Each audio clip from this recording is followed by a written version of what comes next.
What's going on, everyone? Welcome to the Innovative Seller. This is going to be your go-to show to learn what's new, what's interesting in the world of sales and technology. Every single week, we're going to be bringing you interviews with some of the most forward-thinking thought leaders in the space.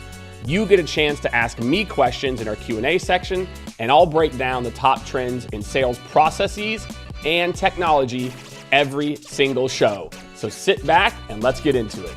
All right, welcome everyone to episode number 2 of the Innovative Seller Show. If you did not check out part 1, that's okay. You can go check it out. We put the link to the first show in the comments and go back and see all the goodness we talked about 2024 planning. So this is part 2, prepping for 2024. And in today's episode, I'm gonna talk about one of my favorite process trends, which is how do we make our B2B sales process more about the customer journey and experience and not a sales methodology. On the technology trend side, I'm gonna talk about CFO's favorite topic, technology consolidation or elimination. I'm telling you, I sit through hundreds of technology demos. And so I'm gonna break down for you when should you consolidate, when you should eliminate, and how that can best amplify your results in your organization. And we have part 2 of the groundbreaking interview with Dorsey and Scott Leese. And last but certainly not least, and make sure drop your questions in the comment every single week. We are doing a Q&A from your DMs, your comments, and so you get a chance to be featured on the show as well. Let's get into it. All right, let's talk about one of the more controversial process trends for 2024, and that is our MEDDIC and other kind of one-size-fits-all sales methodologies still relevant. If you think about our buyer behavior today, right? How many of you every single week choose an inferior Amazon product because it gets here tomorrow versus it gets here in 4 days? We value speed. We value access to information. The sad part is, in B2B sales, most of these methodologies were invented 30 years ago. They were invented to develop a sales process, which is the way that we want to sell, not to manage dynamic customers who want different types of experiences. So I'm gonna break down for you the 3 most important categories that you need to identify your customers so you can move them through the process faster. We call this vetted, educated, and cold. First, let's break down vetted. Okay, imagine a digital buyer, let's call him Mike. Mike is in a Slack group with a bunch of other digital marketers, and he needs a attribution tool. I don't know, you insert product. So what Mike does is he asks the group, hey, who are you using for this? What are you doing here? He goes to the website. He goes to G2 or Forrester or some other review site. He does his research. Mike is what we would call vetted. Mike has done his research. He already has budget. He's talked to other people about the product. Mike's first experience with your company cannot be a bunch of questions from people who can't add value. If your first interaction is somebody who's like, great, tell me more about what you're looking for. And Mike's like, look, I've already demoed your competition. I've already done this. I need somebody on the first call who can actually add value. Let's call him vetted Mike. We have to have a sales process to where we can quickly identify where someone is. And if they're ready for step 4, let's put them in step 4 on the first call. Number 2 would be educated. These are people that might use the competition. They know a little bit about the space.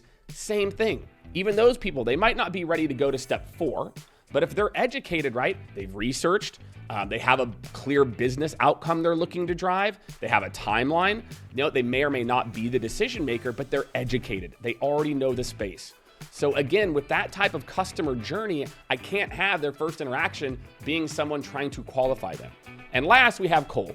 Those are the people who are like, hey, you reached out to me, I took a meeting, and so they're gonna follow this very linear process.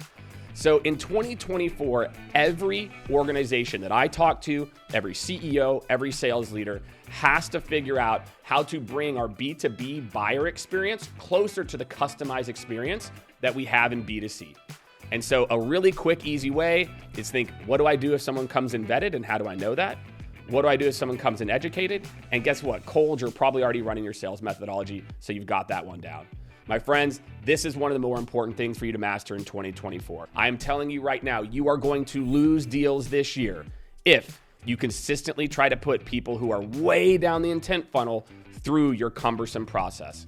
So take a step back, sit down with your marketing and your sales organization, and just think through how can we triage people that are higher intent faster, and it's a win-win because then they buy faster too.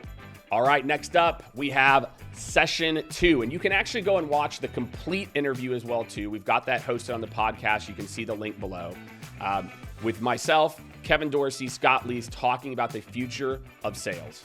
We're getting into some very meaty topics. Some topics are things that people have held as truths for a very long time. So make sure to jump in and you can check out the full interview below. All right, 2024. All right, so we talked a lot about trends, things happening in the sales world, ecosystem. What are the things you're excited about for next year? I know it's a lot. It's tough, right now to be excited versus like, I don't know, like what's going to happen. So what are at least maybe we've talked about some of these trends and they're going to continue over, but are there trends or things that you guys are, think are going to be beneficial that we're going to see? Jake, you know where I'm going with this. I'm fully bought in on AI and what I think that can do. I think I think people are, overestimating what it can do now and underestimating what it can do in a year, 2 years. So that's one trend for sure that I think there will be a lot more innovation there on the things that I don't even think people think could be handled by AI. Like right now, it's like, write an email and, send like a summary of like the meeting. And that's like people using it. It's like, whatever. When you start talking about getting individualized coaching plans based off someone's DISC profile and what their internal motivators and communication styles are and be able to map that out, that's exciting to me. To be able to do sentiment analysis across your Slack channels to know how your team is actually doing and feeling on certain things, that's exciting to me. Even thinking about like on Zoom calls, right? This is what's one of the hardest things I think as a leader. You got a Zoom call and you got 75 people on there, 100 people on there. What can you not do during that Zoom call?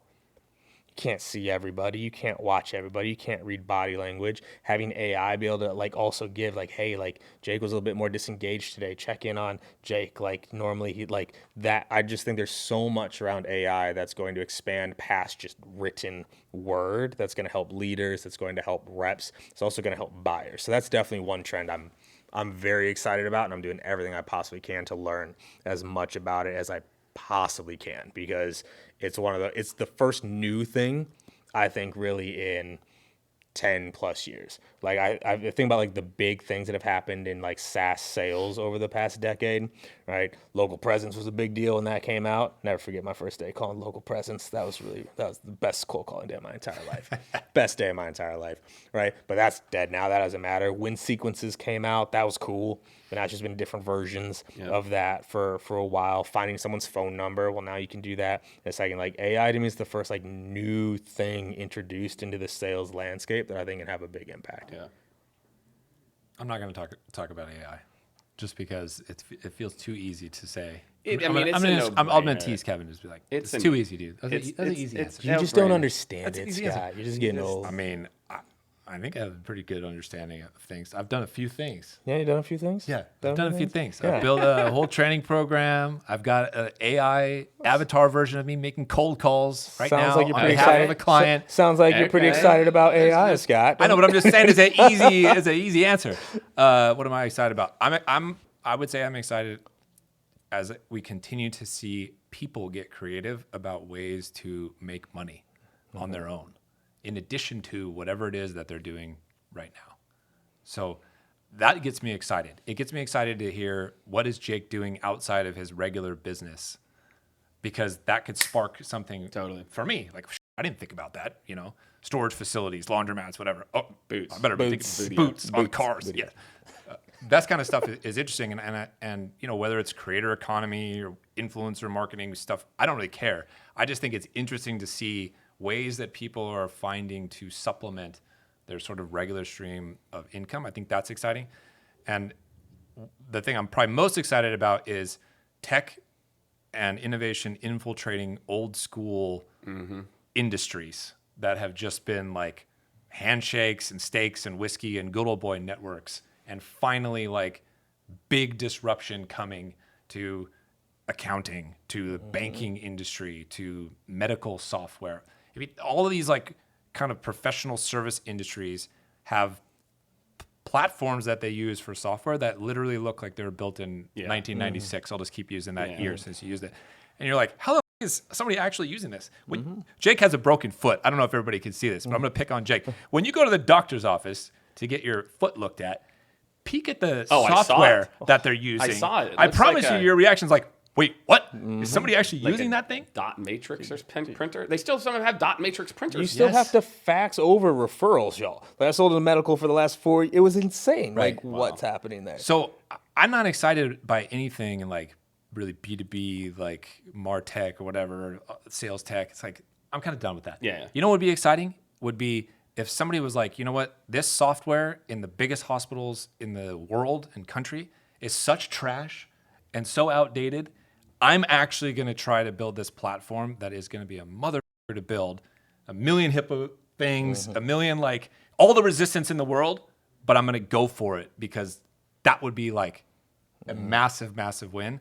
So I'm excited about that as I see lots of companies trying to do things like that in these weird kind of niche industries. Yeah, I love that. Yeah. AI is, it is the truth though. I know it's the truth. I It's think just like- generative AI is it. I just want to have a different answer. I think it's interesting something you talked about though too, and I'm seeing this in my company is, you talked about people having multiple streams of income. I cannot tell you, we probably have 5 people I can think of off the top of my head that work for us. They came to us, they're like, one guy, he bought a boat in Toronto. He's like, I really want to sail a lot this summer. I'm like, amazing. He's like, I want to work 20 hours and sail or 20 hours and go do this other thing. And so for me, it's allowed us to have really top talent that pretty exclusively works for us, but they've got something on the side and that's okay. And I think we're just going to, as people that run companies or teams, I think we're just going to have to also get more creative about allowing this because I don't feel at any point taken advantage of. These people work. These are people who've already been in the workforce for 10 years and now they know what they want a little bit more. So I think that that's a really interesting trend because we've been able to find really amazing talent that if we tried to say, you got to be full-time with us, I could probably think of 5 people that we would lose them probably. We would lose them immediately. I don't see that genie going back in the box. It's going to go we're pushing it further. We're looking at our FTE hires, and instead we're like, well, why wouldn't we use Fiverr and get 4 people who are good to okay at this versus trying to get 1 person to try to do this? And so I think that trend, and you're going to have to start to rethink how you build companies now too. I think that's going to be. You might have to rethink how you look at career and employment because in reality, maybe you're just sort of fractionally working for lots of different places. You need to diversify your skill set. But the problem is people graduate college at 21 years old and they're like, I'm going to do that. I'm going to sail half the time and only work 20 hours. It's like, that's all have worked. There have been multiple times. I hope everybody's listening to the part Yes. where Jake was like, well, this person worked for 10 years and was like a 'cause they stud. went deep and they learned. I think that's it. You got to learn a skill set. You better be really good before you try to do that. I agree. Yeah. All right. Closing thoughts. What would you want to know if I was a CEO or CRO?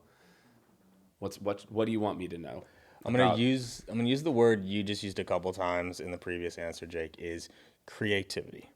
It's time to get creative, right? To look at everything and ask IIW, is it working? And if it's not, sit down and get creative, right? Like looking at the market, what's happening. I've got all sorts of new ideas on ways I would do things differently, right? And around outbound, I've got different ideas now. Like, ooh, I'm gonna try that. Never tried it before. I'm gonna go for it. Like the creativity, I feel like has been lacking in. Funny enough, in technology for a while now, it's been very about like predictable and repeatable, and people aren't getting creative anymore on how to run a company. Get creative on how to run a company. Get creative on how you incentivize your employees. Get creative on where you allow people to work from, right? Like Scott and I have talked. I would love to ship people down to Costa Rica or Colombia, let them work there for a month or 2, right? Like get creative. Like that's what people are craving right now. It's just that novelty that's been missing. So that'd be my parting advice is like, if you are looking at things to do them the same way you did next year, get creative. Think outside the box for once and go, what if? How could? Those are 2 of my favorite questions. What if and how could we? So that'd be my parting advice. Get creative this next year. I think it should always be the case, but right now, if things are tough and will remain tough in 2024, the CROs and founders, they better lead from the front. Yeah. I can't ask my team to go out there and get beat up all day long trying to send emails and calls if I'm not doing it either. Yeah. And I'm not having any kind of success. What I want them to do is for them to go demonstrate that these motions still work and it still can be done. Because then you get people who believe you, right? And they're like, okay, I just need to have a better attitude, or I need to, work on this skill or this behavior or that tool I need to get more familiar with. Otherwise, more and more sellers, I think, are just going to get completely disillusioned. Yeah. And they're just going to kind of mail it in and be like, well, I'll make some calls and we'll see what happens. I'm going to collect my check. I don't really and believe it. But whatever. And I think you could have just like constant turnover until the economic situation rights itself. And I don't think people are going to care that much. I think it's sort of like a quiet, not quitting, but just like quiet existing. Mm-hmm. If you're not leading from the front, all of your team is just going to be like, well, I'm just going to do what I have to do to kind of hang out. And that's right. If I get let go, whatever. Nobody will really blame me because the economy sucks and the product sucks. Mm-hmm. So I'll go to this other one and I get let go from that one. Who cares? And then by the time it's 2025 or 2026, the economy will be in good shape. Then I can be a stud and I'll work really hard. Crush my number. So I think they need to lead from the front. Lead from the front. Should always be doing it. But right now, when things suck, I think they have to demonstrate what can be done. I love that. All right, gentlemen. That's what we got. All right. Appreciate you. Look at us in person. Let's you can go. nice Wow. job making me get up with my broken toe. So thank you guys. Thank you everyone for tuning in. We'll put the follower count overlap up there for you. Scott just already knows that he's got the most, so I know what's No, I don't have them. Kevin has the most, I think. Thanks again, everyone, for tuning in. We'll see you on the next one. One of the biggest trends that we're seeing right now in technology is, do I need this technology? More and more individuals and organizations invested in sales technology in 2021, started to trim it a little bit in 22, and now 2023, the CFO is like, dude, is anybody even using this? Okay. And so the concept of consolidation, right? And that's been the hot buzzword, right? You've got companies like Outreach, SalesLoft, ZoomInfo, Gong's even getting into the game. Apollo raised $100 million. Clary acquired Groove. There are so many data plus engagement plus insights platforms out there to know what in the heck should I even do here, right? A lot of you are being asked to do more with less. On last week's episode, I talked about ChatGPT, which I'm telling you is one of those cheat codes for you. But I'm going to give you the 3 steps to thinking about consolidation and elimination of your tech stack. Number 1 is don't think that just because you consolidate, it's going to make things easier. It isn't. One solution could be really good at one thing and kind of mediocre at others. And so because you want to consolidate, you actually end up giving away things that when you had different point solutions actually enabled your revenue organization to be more successful. So get away from the fallacy that, again, if you consolidate, it's going to be easier. Because when you consolidate, you're still bringing in new, different types of tools. Yes, they might have used tools that are similar, but they're different. And so consolidation is not easier. The biggest one, and this is number 2 here for all my leaders out there, however long you think the implementation time should take, and I know everyone is like, tomorrow, we want to go live tomorrow, double or triple it. The big reason that many of these technologies aren't working for you isn't because the technology is bad, it's that it was never deployed correctly in the first place. We wanted to go and deploy quickly, get it in their hands, let them start using it, and then we're only using 20 to 30% of the value. So my friends, if you are going to consolidate, act like this is going to be a brand new implementation and budget 2 to 3x more time than what you think that you need. And last, but certainly not least, is these technologies are evolving quickly and you need to bake in optimization time as a part of your continued deployment, right? These tools aren't set them up and look at the data every 6 months, okay? Make sure that you realize most of these tools are performance management tools. So when you think about the deployment, you say, okay, if we're gonna pump 1,000 data points through this tool, we should be reviewing it once a month and then getting rid of the stuff that's not working and doubling down on what is. It's crazy to me what happens. We spend all this energy to consolidate and then half deploy, and then we don't really look at the data for 6 months. So my friends, if you want to get your sales organization better, faster, you have to have an optimization schedule baked into the usage of the technology. So as you're going through your whole tech catalog, those are my biggest pieces of advice, right? Consolidation doesn't mean easy. Double, triple down on your implementation time and bake in an optimization schedule. And I promise you're gonna see the ROI. There's a lot of trends in tech. I'm excited to walk you all through those in the new year, and we will see you on the next one. All right, there you have it, my friends. This is prepping for 2024. I'm just telling you the trends that are right in front of me, right? And I'm telling you that when it comes to this idea of customer experiences, I'm already talking to leaders, and they are talking about how annoyed they are just trying to buy from any organization right now. So if your organization cannot provide a more customized experience, you're gonna be in trouble. On the tech side, if you continue to deploy technology the way that you did in the past and it didn't work, you're gonna struggle. And as usual, the insights from Kevin and Scott, I think there's some tactical takeaways that any of you can grab one of those nuggets and start to run with. Thanks everyone for joining us. That's episode 2. We will see you on the next one. How is the trend toward personalization affecting sales strategies, and how can organizations implement personalization at scale? If you look at what's happened with outbound and other means of engaging with people, we've went to a world of no personalization. It's like spam, whatever. The organizations that are winning, that are getting meetings today, are personalizing. And ChatGPT is a great tool to do that. I can insert a link from a target company's website, our products, and say, hey, help me to understand how I might personalize something for this company. And instead of having to think about it for 35 minutes, I can get it done in 35 seconds. So there's a personalization at scale with ChatGPT that was never available before. And then when people get into the buying experience, you have to make sure that you can triage them appropriately based on where they're at in the customer experience. So if someone is, you can tell that they've read up on it, they've talked to people in a networking group, you need to make sure that you're dealing with that buyer differently, that they're getting a personalized experience, or at least feels personalized, versus running everyone through the same conveyor belt. So today's consumer expects something that feels a little more personalized to their unique use case versus being forced through this B2B conveyor belt that we've used for 20, 30 years. How can sales teams effectively use social media platforms for lead generation and building customer relationships? Consistently, the advice that I hear people giving is it's always about more. It's about,